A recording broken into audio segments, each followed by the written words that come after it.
सर्दियों का मौसम चल रहा था। एक दिन बहुत ही ज्यादा ठंड पड़ जाती है। लाडो चिड़िया बोली, अरे बाप रे, आज सुबह इतनी ज्यादा ठंड है। मुझे कुछ तो करना पड़ेगा। अगर मेरा घोंसला गर्म रखना है तो मुझे आग जलाने के लिए लकड़ियां जमा करनी पड़ेगी, नहीं तो मैं इस ठंड में मर ही जाऊंगी। लेकिन मैं ये काम अकेले नहीं कर सकती, मुझे किसी की मदद लेनी पड़ेगी। इतना सोचने के बाद लाडो चिड़िया मीनू चिड़िया के पास चली जाती है। लाडो चिड़िया बोली, अरे मीनू मौसी, तुम क्या कर रही हो? मीनू चिड़िया बोली, कुछ नहीं लाडो। लाडो चिड़िया बोली, अच्छा ठीक है। मीनू चिड़िया बोली, तुम बताओ, तुम यहाँ कैसे? लाडो चिड़िया बोली, अरे कुछ नहीं, अभी ठंड का मौसम चल रहा है ना, मैं सोच रही थी कि हमें हमारे घोंसले गर्म रखने के लिए आग जलानी होगी और उसके लिए हमें लकड़ियाँ इकट्ठा करनी होंगी। मीनू चिड़िया बोली, हाँ हाँ, बात तो सही है। लाडो चिड़िया बोली, आज घोघा मौसी मुझसे मिलने आई थी। वो कह रही थी कि ठंड के साथ बर्फबारी भी होने वाली है। मेरे तो ठंड की वजह से अभी से हाथ पैर कांप रहे हैं। मीनू चिड़िया बोली, तो बताओ कब जाना है लकड़ियाँ लेने को? लाडो चिड़िया बोली, अभी शाम हो गई है, हम सुबह घर का सारा काम निपटाकर फिर चले जाएंगे। मीनू चिड़िया बोली, हाँ हाँ, कल सुबह जाएंगे। अगले दिन सुबह मीनू और लाडो लकड़ियाँ जमा करने के लिए निकल पड़ती है। उड़ते उड़ते उन्हें रास्ते में कालू कौवा धूप सेंकते हुए उन्हें दिखाई देता है। मीनू चिड़िया लाडो चिड़िया से कहती है, देख लाडो, ये आलसी कौवा कैसे मजे में धूप सेक रहा है। लाडो चिड़िया, जाने दो ना मौसी, हमें क्या करना है, हमें बहुत काम है, हमें चलना चाहिए। मीनू चिड़िया, नहीं लाडो, ये आलसी कौवा ऐसे मजे में सुबह सुबह धूप सेक रहा है, ये मुझसे नहीं देखा जा रहा। तुम देखो, मैं इसे कैसे काम पर लगाती हूँ। लाडो और मीनू कौवे के पास रुक जाते हैं। लाडो चिड़िया, मीनू मौसी रहने दो ना, क्यों बेचारे को परेशान कर रही है? मीनू चिड़िया, बेचारा और ये एक नंबर का आलसी और कामचोर है। इतना बोलकर मीनू कालू कौवे के पास चली जाती है। मीनू चिड़िया, अरे कालू कौवे, तुझे कुछ शर्म वम है कि नहीं? ऐसे दिन भर बिना काम के कैसे बैठ सकते हो तुम? तुम्हारे हाथ पांव दर्द नहीं करते? कालू कौवा मीनू मौसी की बात को सुनकर अनसुना कर देता है। मीनू चिड़िया, अरे तू चुप क्यों है? कुछ तो बोल, क्या आलस की वजह से तुझे सुनाई भी नहीं दे रहा? कालू कौवा, क्या मीनू मौसी, मैं तो यहाँ शांति से बैठा हूँ। क्या आपको मेरी वजह से कोई तकलीफ हो रही है? अगर आप चाहे तो मैं यहाँ से उठकर कहीं दूर चला जाता हूँ। अरे आलसी कौवे, मुझे मालूम है तू कितना कामचोर है, और वैसे भी तुझे कुछ और आता भी नहीं और बस दिन भर आराम से सोता रहता है तू। नहीं नहीं मीनू मौसी, मैं कामचोर नहीं हूँ, मैं कोई भी काम कर सकता हूँ।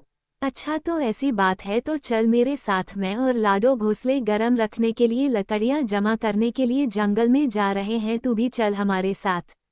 कालू एक भोला कौवा था, वो मीनू मौसी की बातों में आ गया और चल पड़ा उनके साथ। हाँ हाँ चलो, मैं तैयार हूँ। देख ले, तू अभी हाँ बोल रहा है, बीच में काम छोड़कर कहीं भाग तो नहीं जाएगा? अगर तूने ऐसा किया तो मैं तुझे हमारे ग्रुप से निकाल दूंगी, तो बैठे रहना रात में ठंड में ठिठुरते हुए। कालू कौवा, नहीं नहीं मौसी, मैं आ रहा हूँ ना तुम्हारे साथ।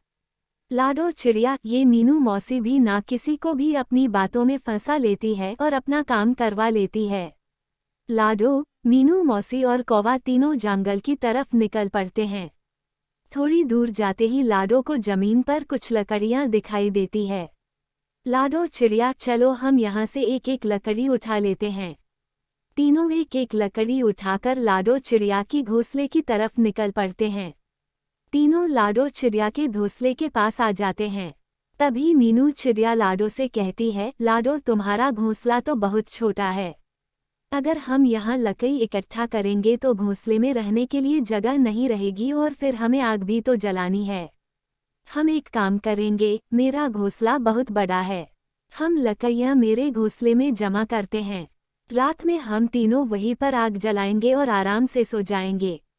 लाडो चिड़िया, आप सही कह रही हो मीनू मौसी, हम वैसा ही करेंगे।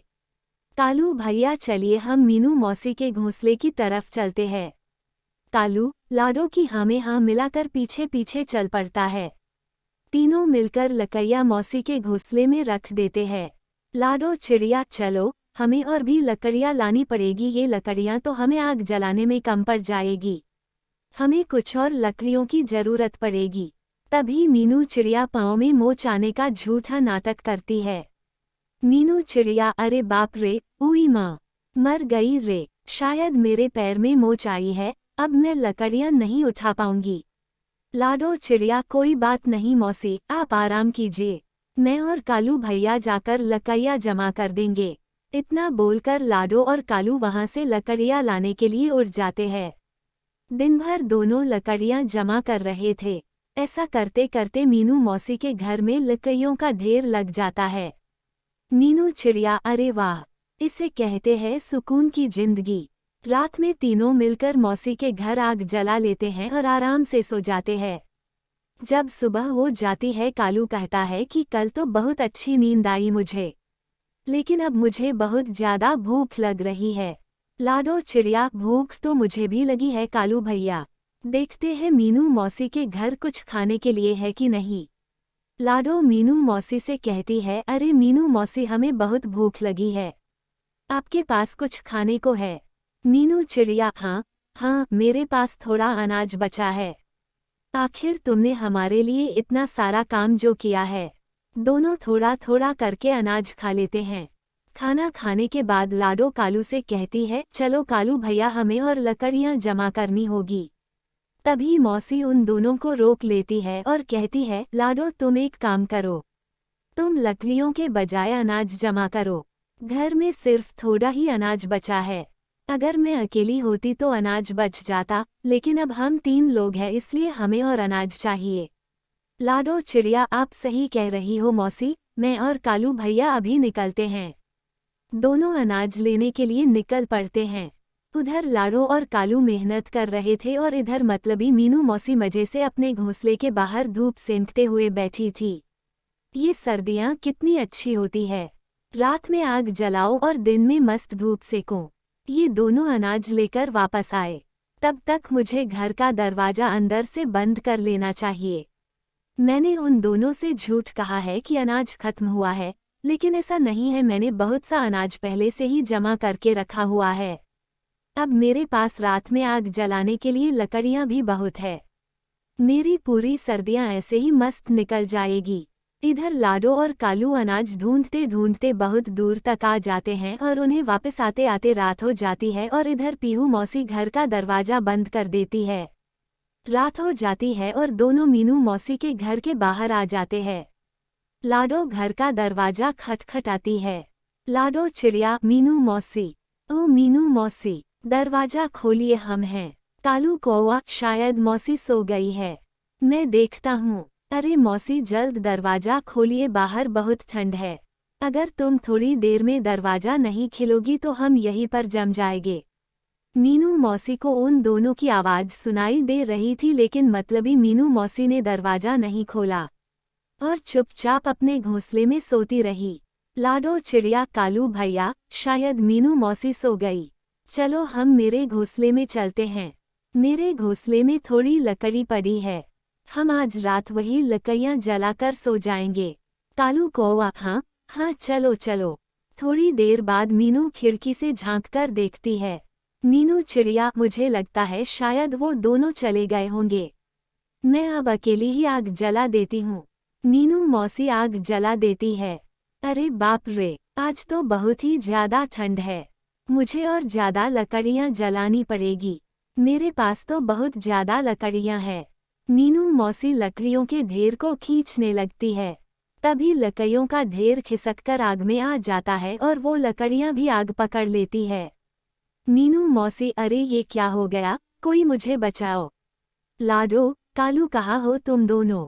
लाडो चिड़िया अरे कालू भैया, ये तो मौसी की आवाज़ लग रही है, मुझे लगता है वो मुसीबत में हैं, हमें जाकर देखना होगा। जैसे ही वो दोनों मौसी के घोंसले के बाहर आ जाते हैं तो देखते हैं कि घोंसले के चारों तरफ आग लगी होती है। कालू हिम्मत और बहादुरी से दरवाजा तोड़ देता है और मौसी को आग से बाहर निकाल लेता है। मौसी के पंखों को आग लग चुकी होती है। तभी कालू कौवा मौसी को पास वाले तालाब में छोड़ देता है। मौसी की जान बच जाती है और मौसी पानी से बाहर आ जाती है और कालू कौवे को कहती है, मुझे माफ कर दो, मैं मतलबी हो गई थी। पाँव में मोच आती ये झूठ कहा आप दोनों से, इसके सामने मौत चाहिए। सिर में चोट, हाथ दोनों सर और सारा काम तुम दोनों से करवाया। तुम्हारे आने से पहले ही दरवाजा बंद भी कर दिया, लेकिन मुझे मेरी लालच की सजा मिल गई और मेरा एक पंख भी जल गया। मीनू मौसी को अपनी गलती की सजा मिल चुकी थी। तो दोस्तों, आपको ये कहानी से क्या सीख मिली, हमें कमेंट्स में ज़रूर बताना।